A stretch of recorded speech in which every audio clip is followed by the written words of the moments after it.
I'm Jennifer, Director of Programming for ATX, and thank you so much for tuning in to Season 10. It is officially Pride Month, so I did want to start out by saying Happy Pride to our LGBTQIA+ family, and also I promise we will not be selling you any rainbow merch at the end of this. In all seriousness, as a queer person myself, I could not be more delighted that we have essentially assembled the Avengers of queer storytelling for this conversation. TV's history with queerness and the way that it intersects with race, disability, and so many other areas is complicated, to say the least. But every single one of these panelists has contributed in major ways to putting queerness front and center. If you have not seen their shows, please add them to your watch list. You will thank us later. Before we get started, just a friendly reminder to follow us on Instagram and Twitter at ATX Festival and tweet about your favorite panels using hashtag TV4All. You may have also noticed Robbie, our interpreter, who will be signing for us throughout this conversation. We're very grateful to have him here. And finally, I'd like to welcome Jim Halterman, our wonderful moderator from TV Guide magazine, who will be taking over to introduce our guests. Welcome, Jim. Hey, thank you for having me. All right, so thanks to everybody at the ATX Television Festival, Jen, Emily, the whole gang. We'll be there next year, but right now I'm glad the festival's continuing virtually. And for the Queer Gays panel, I'm not going to jump into a big intro because I think we have so many great people on this panel. We're just going to dive into introductions. So let's do it. First up, he's the co-creator, showrunner, executive producer, and actor on the Sundance Now series, This Close. Please welcome Josh Feldman. Yay, hey Josh. And he's directed many an episode of the Apple Plus series Dickinson. Please welcome Silas Howard. There he is. Hi, Silas. And he's the showrunner, writer, and executive producer on Hulu's Love, Victor, Brian Tanen. Hey, Brian. How you doing?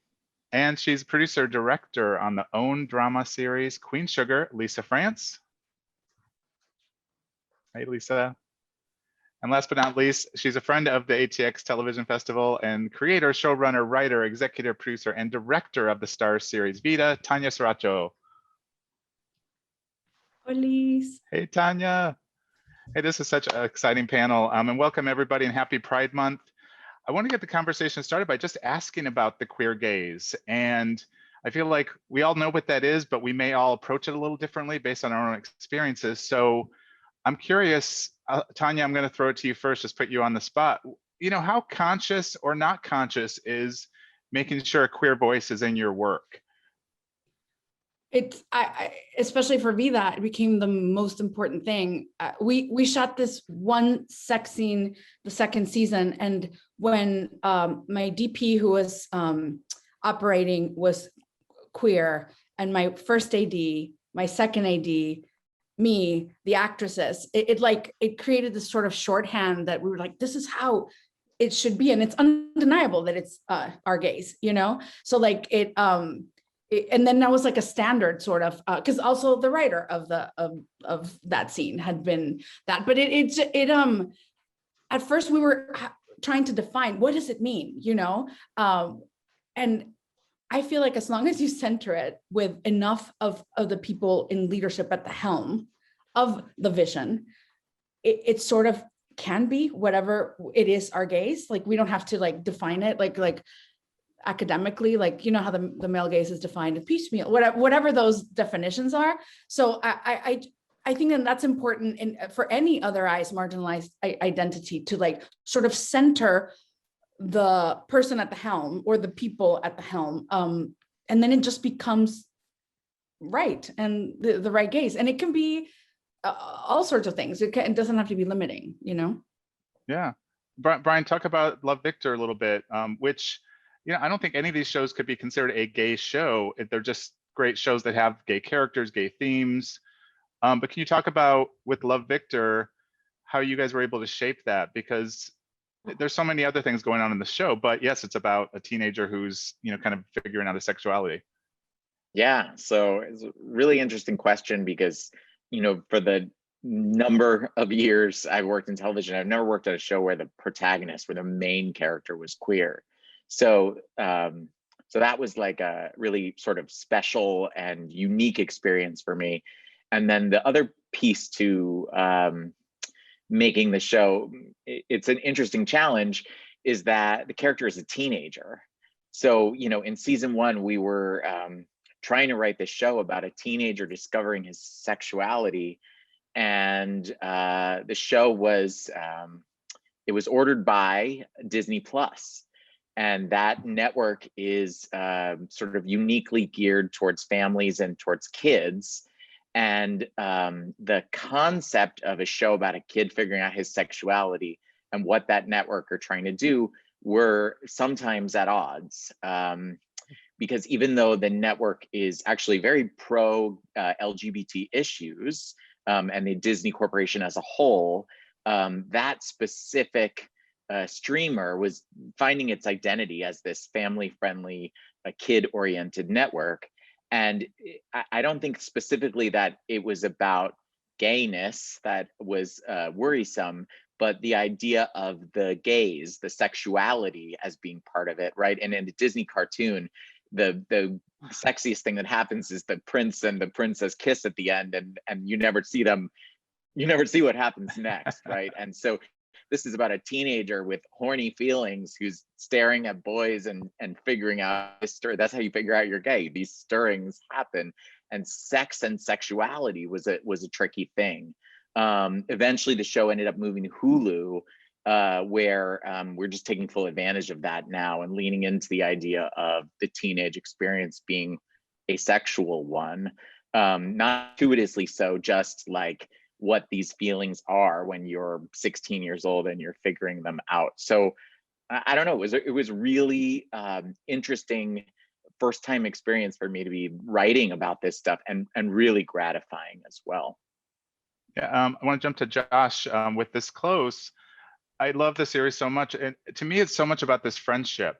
And I love what they both go through in the show. But your character is gay, and he's, you know, going through relationship things. But can you talk about shaping the show and making sure that was just as strong as a point of the show, as much as their friendship, as much as being deaf, all of those things? Absolutely. I think with my character, I really wanted to create something that was somebody who was like me, both deaf and gay, but many other things as well. But it came to a point, like the character comes to a point in his life where he's already come to terms with his sexuality. His family, his friends already know about his identity. So it was never like a problem that had to be addressed, which is a good thing because my character has many other problems that he's got to address. So like, I hate to use the phrase normalize, but in many ways we did normalize his gay identity. Like his problems were, you know, being deaf in a hearing world, rather than on the list of characters and the character traits, like being gay was really low on the totem pole in terms of like the ones that were big six. And that's kind of how we approached it. Okay.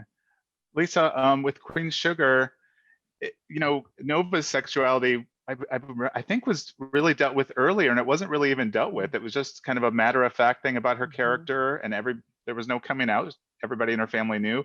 Can you talk about that? I don't know if you were involved with any of those decisions, but just the fact that, you know, it was just a part of the show and about her character. You know, it's so great that it is not pronounced. It's not like, oh, hey, Nova's coming out as bi, or she has a girlfriend and everyone's freaking out in town. I really love the way that Ava and Anthony and all the other writers, they just said, hey, this is a character. She's very free. She's very open. She doesn't like labels in the first place. It's not, she's a very cool, her character in general is very complicated. She straddles a bunch of different lines in life, and she is unapologetically herself. And I love that. And this season coming up is going to have some very interesting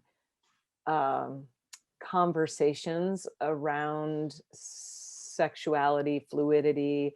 What does it mean to be intimate? What does it mean to be affectionate with the same sex? What is, you know, why do we have to label it? Why do we have to call it something? And there's a relationship that happens throughout season 6, which I'm very proud of, the way it was handled. And you know, my fiance's, we're you know, she's a woman. We've been together for whatever, almost 8 years now. And you know, when we were reading it and I showed her my cut, I just finished actually, it's extremely touching.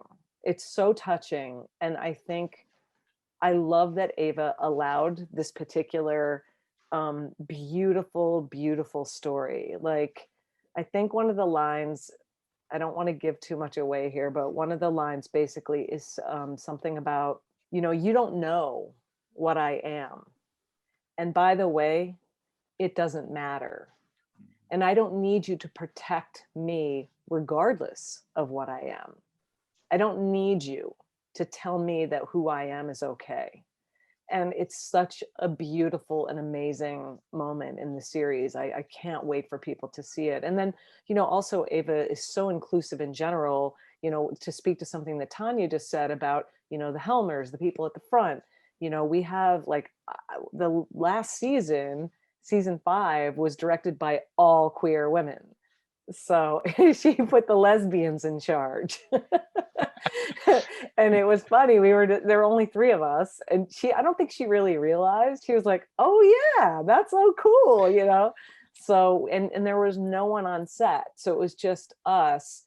And I think our sensitivity to a lot of the subject matter, which if you watch season 5, it was there was a little bit of something for everyone. And while we didn't necessarily touch specifically on the queer gays at large, the whole show was run by 3 lesbians, which I felt, you know, when you've been ostracized because you're other or discriminated against, I do believe that you have a sensitivity to things.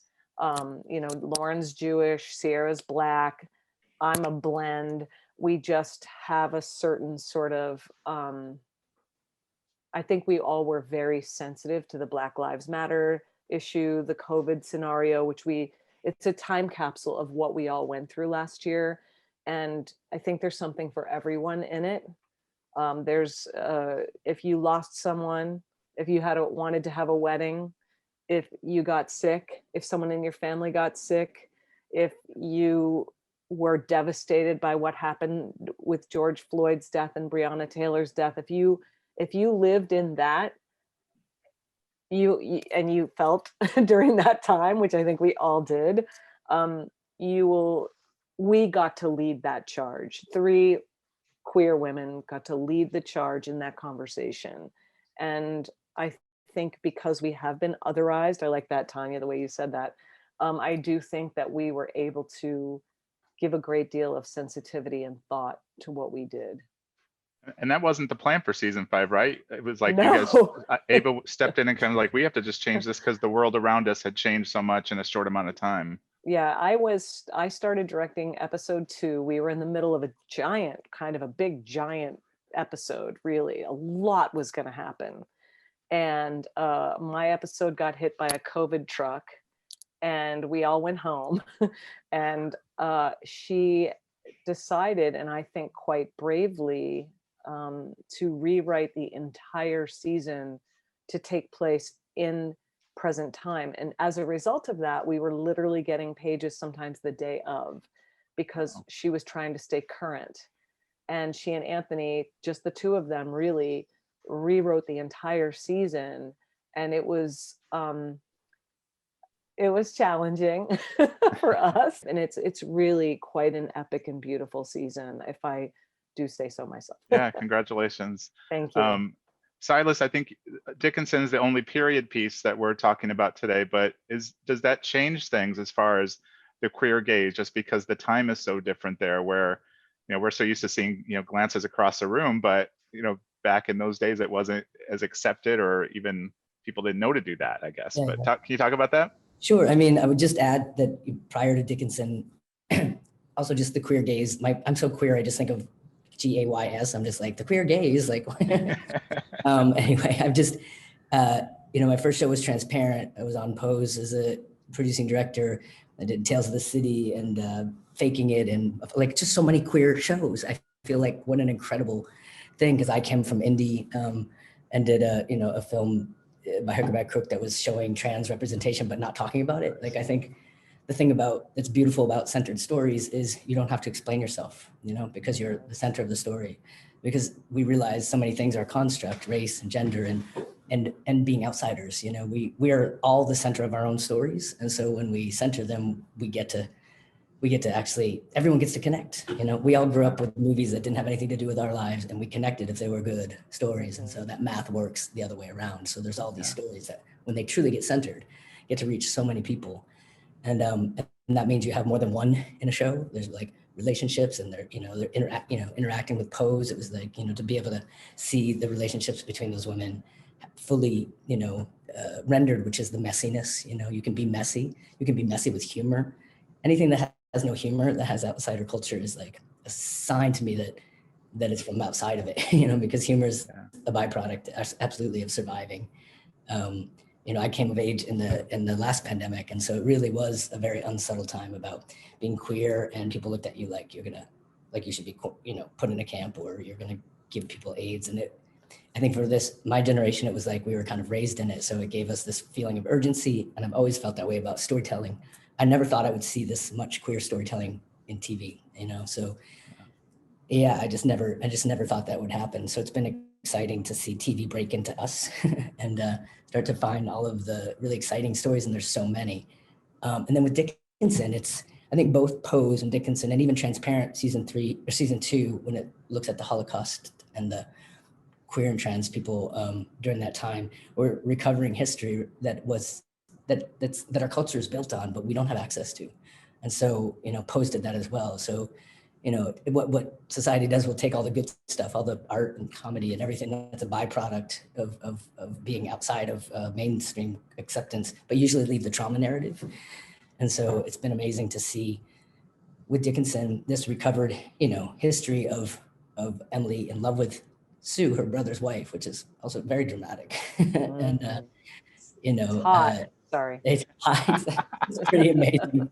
It's so hot. And you read the poems and you're just like, yeah, it's pretty clear what's going on here. It does not take, but society will deny everything. You can watch Village People, Boy George, or Freddie Mercury, prancing under a big neon sign that says Queen, and still they'll do sports anthems to it. So just like this denial, this sort of like seeing what they want to see. And so it's been amazing, because we're set in the Civil War this season. I'm a EP and producing director this season, so we were writing this season set in the Civil War while the Capitol building is getting started, while all of this stuff is going on. And Lynn Nottage was in the room, and Z-Way, who plays the role, she's amazing. She plays Sojourner Truth in the season. But it was such a like therapy to wake up and go to the writer's room, even though it was on Zoom, because it was looking at the past as present, that this country has not been honest with itself. So of course it continues to repeat things. It continues to be hijacked by pathological liars. It's, if we cannot tell the truth, we're just a bit doomed to change anything. And so, and the queerness, last season I directed an episode where Emily and Sue just have sex all over the house because the family's out. And it's like, but it's 1860s. We did this one shot where it's just like all the clothes that have to come off before you can have sex. And that era is epic, really epic. And the fans are so committed to the queerness, and the kids are so queer. I feel like as a person of the early 90s, kind of reaching for those politics, they're really mainstreaming them, and they kind of have a grasp of, people get to be their own self, and we can ask questions and be curious, and confusion is good and a party, and not something to be ashamed about. So I'm people have asked, do you feel pigeonholed? And I'm like, no, because I only want to tell queer stories, to be honest. And so it doesn't feel like a pigeonholing, but also it's just about people, and we're not a monolith. There's so many kinds of stories within that umbrella term that it's endless. So I don't know if I answered your question, but you did thoroughly. Yeah. But it's really, it is interesting to look at, the past, and we have, things have always been here. It's just been hidden. We reenacted this bar called Faf's that Walt Whitman used to go to in the 1860s. That was a bohemian queer bar in New York, in a beer cellar. There's like a place, and it's documented, and it was really powerful. And the bartenders would wear just aprons. That's it, with like no pants. Yeah. And it's like Folsom Street Fair, but 1860s. So it's amazing. I didn't know about this until this season. So yeah, there's a lot there. Yeah, I love all that. I want to ask, a lot of times I ask all of you about the audience and who you're writing for and who you're conscious who you're writing for, and we're all queer people here, but how much do you think about the straight audience member? With I don't know if it comes into your thinking at all, if it should, if it needs to, but does anybody want to jump in on that? I'm just curious what your thoughts are, because we're also educating straight people that may not know about gay life. I thought about when Queer as Folk was out, or Looking, shows like that were very gay. But does that enter any of your consciousness when you guys are creating? Anybody that wants to jump in? Lisa, I can ask you, or anybody else? Yeah, I mean, it enters my mind because, I'm sure all of us have our coming out stories. My mother still is like, maybe I'll go to your wedding if you have one. Yeah. I mean, please, Mom, oh my God, get over it already. I thought about it a lot this year because of this particular story. And I thought about words that I thought, if maybe my mom, if she hears this, it will, wake her up. Or maybe if she hears or sees this particular bit of stupidity coming out of a straight character's mouth, and how unloving it sounds, and how discriminatory it sounds. And so my mom's a devout Catholic. So if she hears how un-Jesus-like this sounds, maybe it will speak to her and my other, I don't really have any friends that are anti-gay or homophobic or any of that. I don't. I still have friends that don't think they're racist though, and it's hilarious. They're hilarious. But I sort of just, that's another thing to break down. But I'm sure I have friends that still think, it's not for me, but that's okay if you want to do it. Like, you know what I mean? I still have those. But so this year in particular, I did, me personally, because I was the producing director. So this storyline travels the entire season. And so I definitely thought about it a lot, about how is this going to be perceived? I do think, because I'm not going to lie, I am on a mission to convert everyone to just being love beings. I want everyone on the planet to be a love being. So yes, I officially can say I am hyper vigilant in wanting to convert everybody to being anti-racist, anti-homophobic, anti-Semitic, like, just anti anything that's mean. Like, if you're mean, you need to go, like that's, yeah. So yes, I do. I think about it. I think about it with racism, about, misogyny, with people with disabilities. I made an entire movie about a man who pushed his wheelchair across the United States, a documentary called Roll With Me. So, when I see, shows or movies or TVs with people with disabilities, I'm hypersensitive to anyone being cruel or nasty or insensitive. So, I mean, that's just me personally, but. Yeah. Josh, let me ask you, with this close, you were telling, one lead character was straight, one was gay. There's an episode where there's, a four-way that audiences are watching. Can you talk about that, and thinking about, what's a straight audience member going to think when we see this? Which it's a great scene. I loved it. But can you talk about that a little bit, and just thinking about who's watching that scene? Yes, we call that actually a 4G in the writers' room. They're like, yeah, let's call it a 4G. We really pushed for that, because for me it was like a normal part of my 20s. But like every time I brought it up to my straight friends, at least, they were all shocked. Like, what? What? That's a thing? They couldn't believe it. And for me, I enjoyed seeing that on television, because I know that that's a reality for many, many gay men. So I wanted to normalize it again, there's that word again. But I did in the back of my head think I need to worry about it. Not only for the straight audiences, but my parents specifically who would be watching it. But I got past that, because I know that the message is big, right? The goal is worth it. And so I just told myself, hey, you just got to stop thinking about the audience and just start thinking about what TV that I myself would want to see. And so I created the television show that I wanted to see, including the 4G. Yeah, I love You know what? Straight people are more queer than they think. They're very, I wanted to put that on TV by having a straight guy being pegged, because I'm like, oh, come on, straights, you're assy too. Everyone's assy. Shut up. You know, like, and so that, but also brownness in our, you know, Latina community, there's the stigma, but so it was dedicated to a brown, straight and queer community, the whole show, but like showing it. And also there was like, we thought about this because most of my writer's room was brown and queer, you know? So, and that matters, the discussions that you get to have. Like we had, these queer icon, we had an Oscar Wilde and like puppet and Frida Kahlo. And sometimes when I was trying to describe, because we were so thorough about the type of sex all the time, you know, we had these monitos that we would, you know, play with. And because it mattered, because so many times anatomically, like it has not, like that's not that, who shot that, you know? Someone who just watches porn or something, especially for like female bodied people sometimes. But then we had little things for our like queer community, like Emma's short nails. She's a femme top, and then we proved, and like you have to notice that though, like you have to know that. Or when they're about to really get down, Nico and Emma, she stops. They're in the public bathroom. She washes her hands because she just threw out trash. That's just you know, like how we have sex, and so like. That was important to show, even more maybe than the actual sex, or maybe not.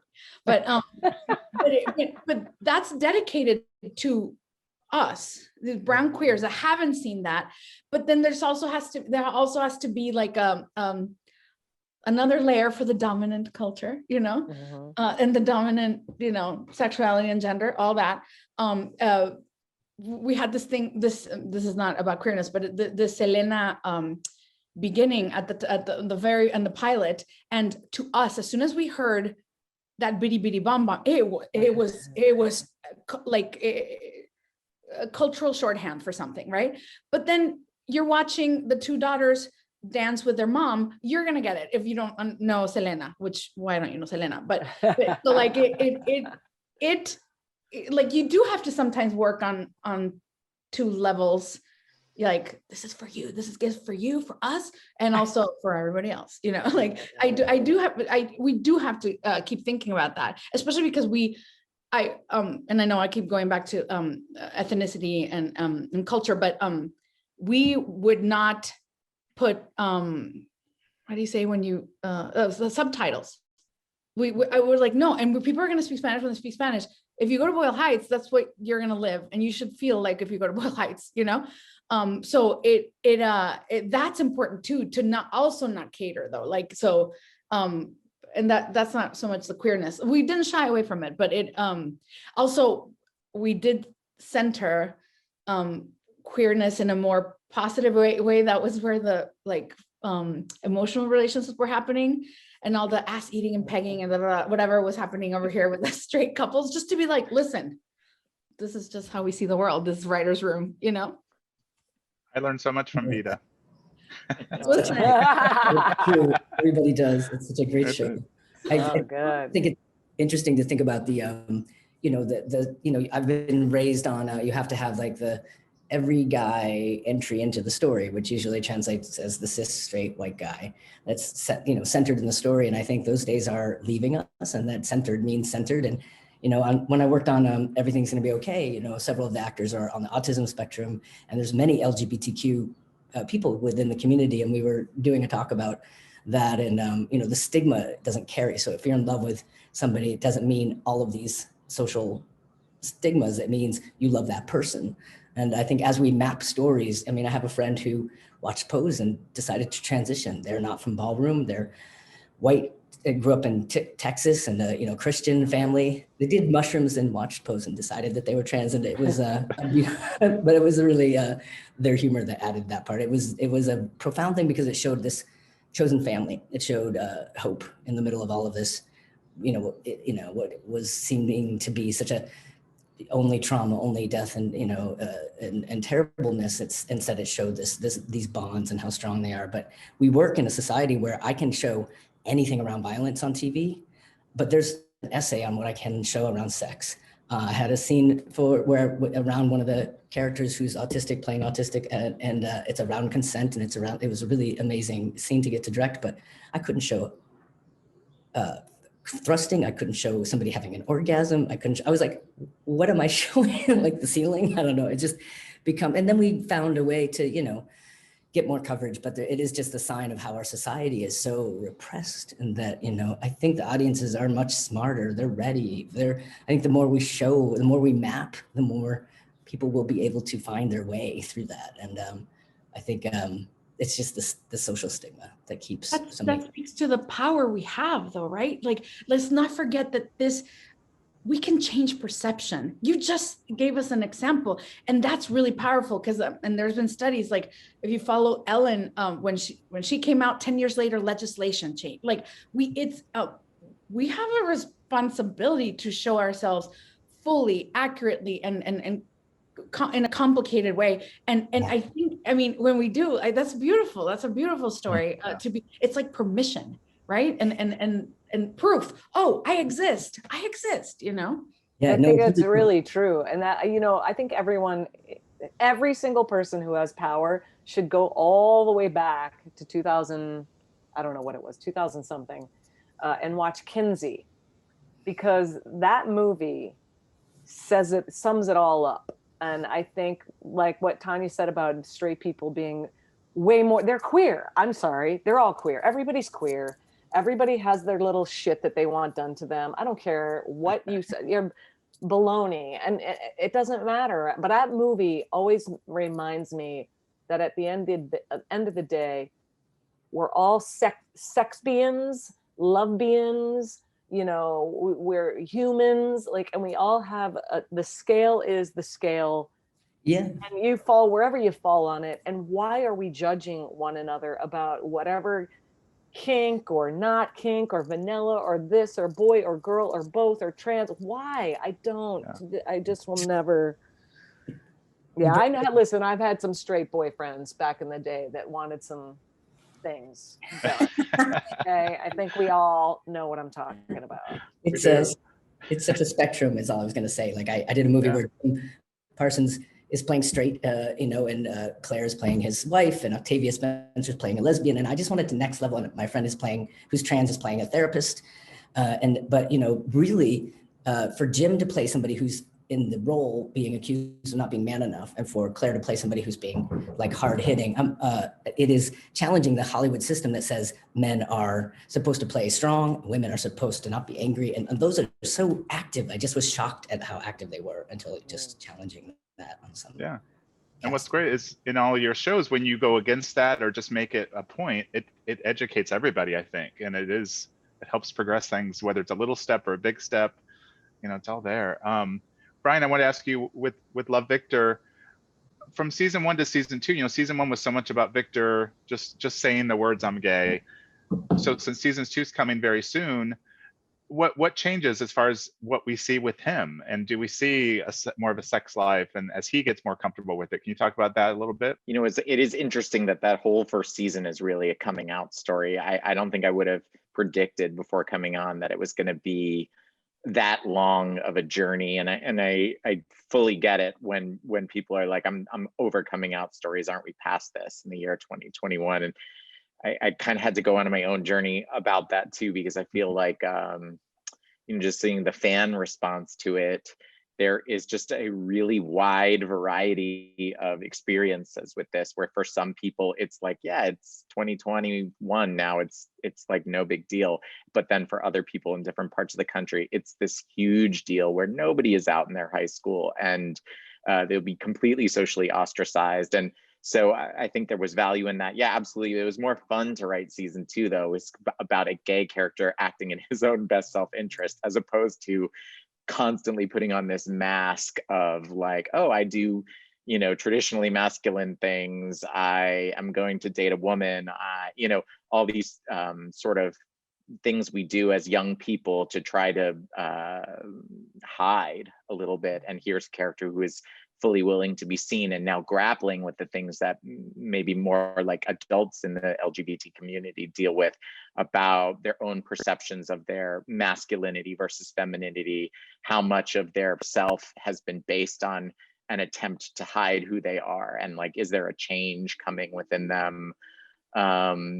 Sex life, yeah, there's definitely like a little bit more of that this season. You know, you were asking about, do we consider our non-gay audience as we come up with these storylines? And for me, on our show, the restraint that we show is generally about it being a teenage audience, not about it being a straight audience, right? So we don't want anything to feel gratuitous or overly sexualized. There's a lot of shows about high school, like teen shows on like HBO, for example, where like everybody's having sex all the time. They curse all the time. It's like, that was not my high school experience.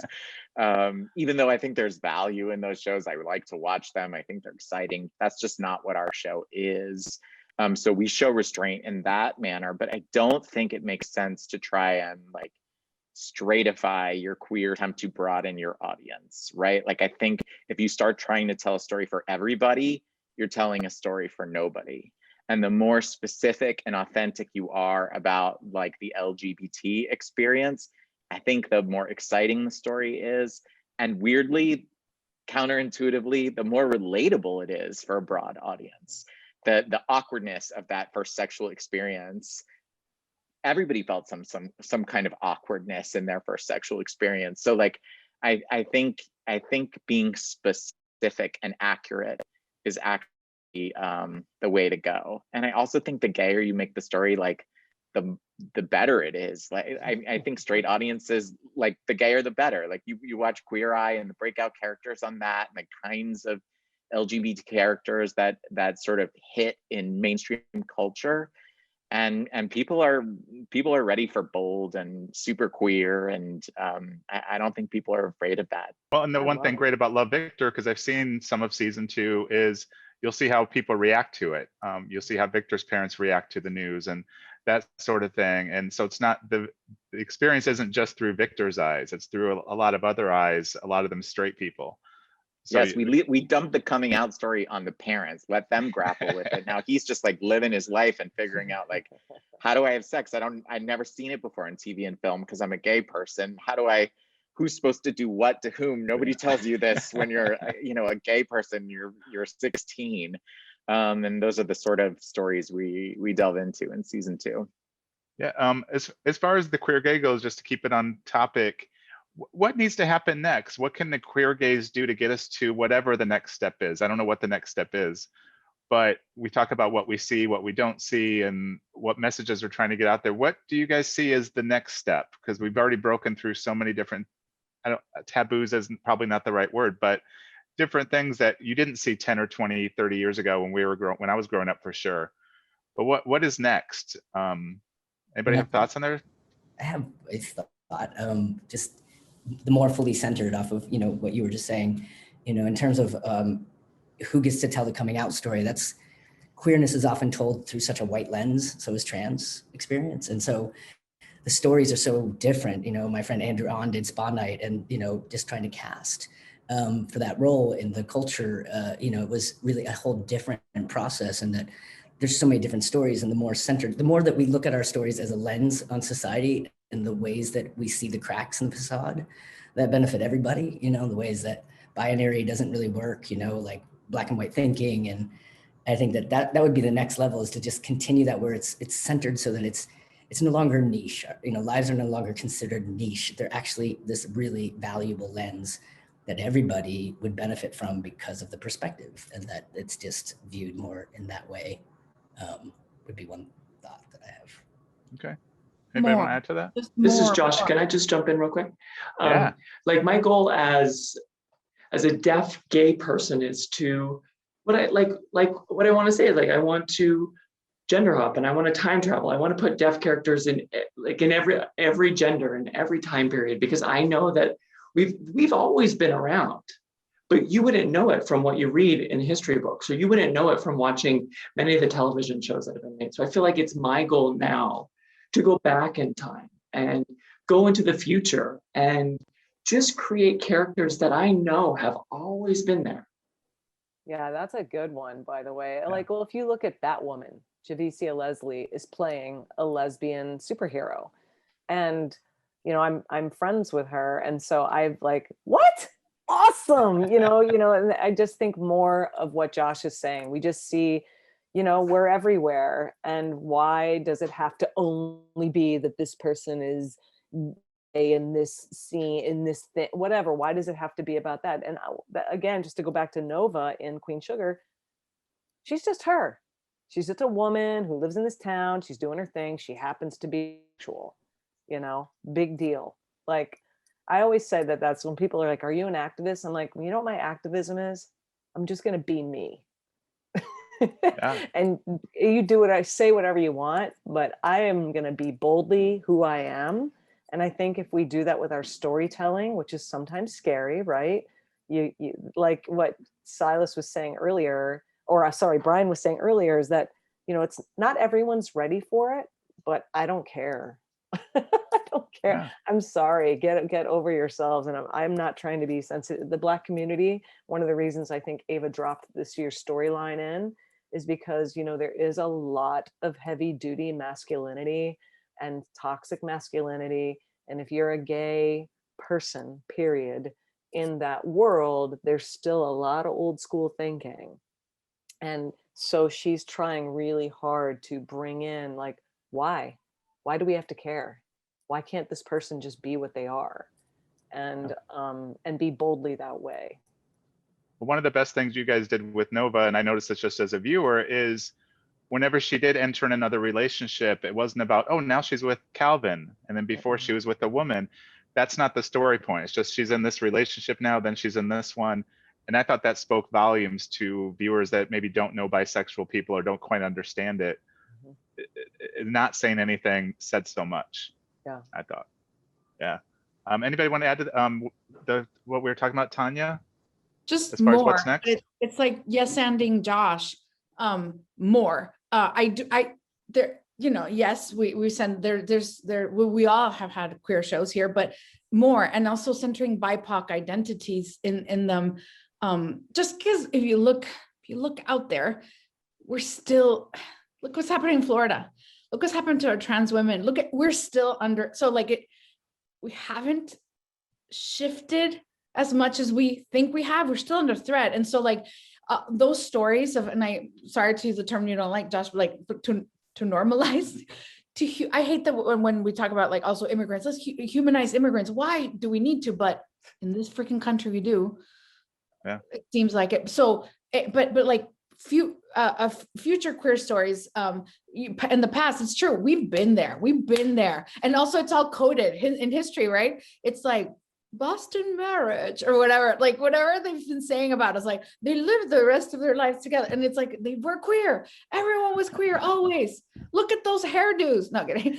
But like that, like to, one of the things I have in my slate is this like queer Peaky Blinder, like late 1800s San Francisco pistol in the corset thing that is like, we've been there and we've been loving each other too, so like, it's like, I'm with Josh, like, but I want more, like to take up the percentage that we make up of the population in Hollywood, in content. Okay. Oh, can I just yes and to that real quickly? Yeah. I feel like that we're kind of always been in the future. I think anybody marginalized, we're always in the future. And so there's this timelessness, and Emily Dickinson is another great example. She's like one of the, prominent poets that changed language around this loss during the Civil War, but she never left her town. And so, these lenses and these perspectives are so hot and fun and exciting and just really amazing. We live off the culture. We are standing on the shoulders of all of this that is yet to be discovered. And so all of the code reading and, all of that is just exciting. So I think, there's so much more. There's the future, the past, and, both at the same time. It's just exciting for storytelling. I love it. Well, I'll just ask all of you to keep doing what you're doing, please. I love it as a viewer. I love it as a journalist. I think it's all so important. And thanks for just being here today and sharing all your thoughts on the queer gaze. And thank you to ATX Television Festival for having us. This is so much fun. We could talk for another hour or two, I think. Don't you guys agree? Yeah. All right. Well, thank you so much. And you guys continue enjoying the festival.